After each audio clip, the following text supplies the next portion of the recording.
Hey everybody, hope your day is going well. We are back with another reaction. We're going to check out Red Sector A by Rush.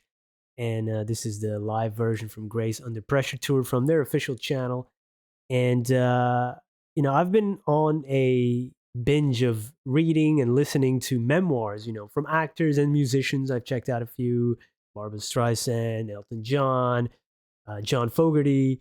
And also, I've read Neil Peart's book, Ghostwriter, where he talks about his daughter and her death.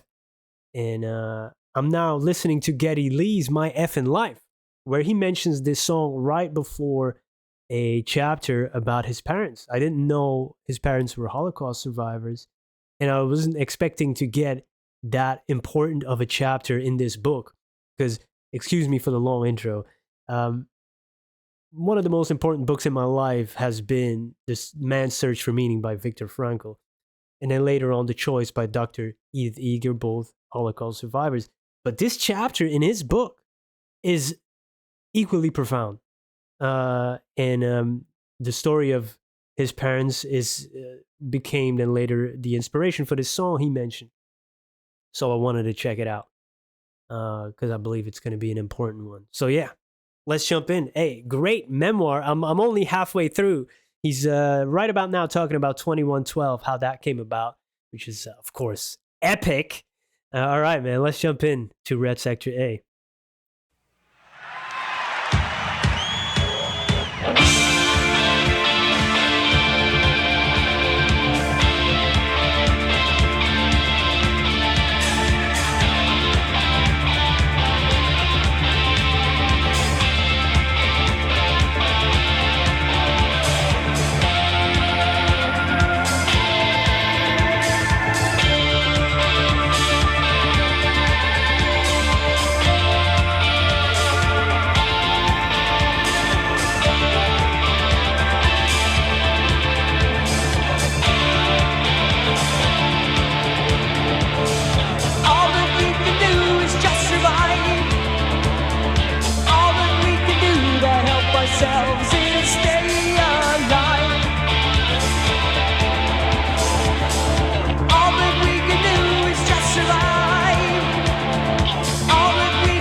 Jeez, that's such a powerful line, man. He talked about this in the book, not specifically the way he's saying it, but he mentioned that, the people there, like his family, they really, at the point that you are so desperate that you really think that there's nobody else left on this world. Why else would nobody come to save us?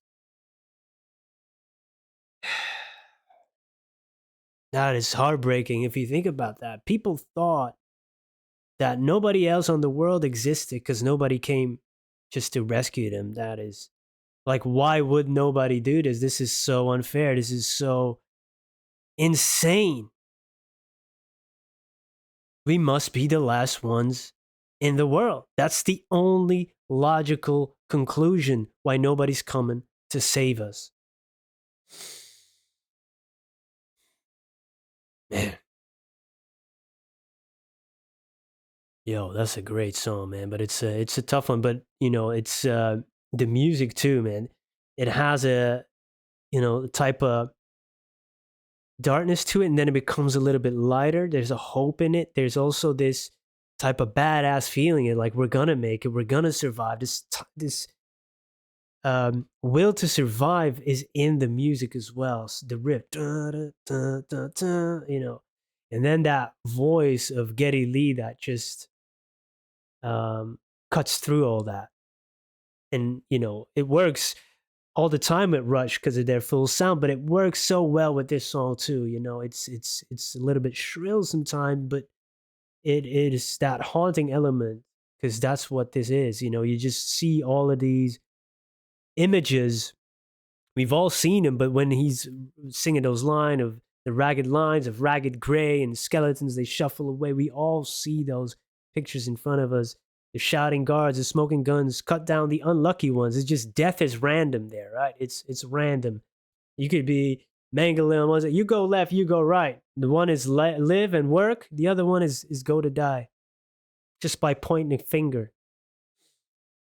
Man, and then you can see there's that hope to be saved, but also then don't feel the hunger anymore. Too weak to cry after days and weeks and months go by.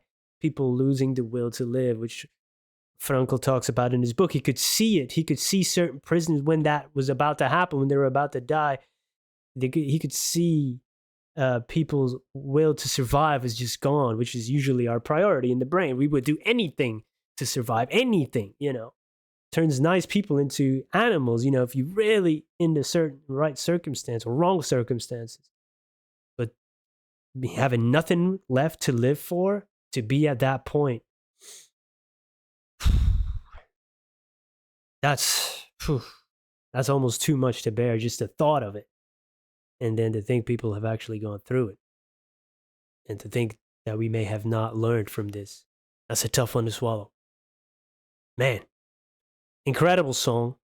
Love the performance. He got through it. That's amazing too. But I saw him, just like almost centering himself before he started, Geddy Lee, and then Alex on the guitar is it's only three people, right? It's amazing. And then of course Neil, incredible drumming and his words as well. I think they might have written this one together. As far it wasn't really specific, but he did say in his book like that's what became the inspiration for Neil and me writing this song.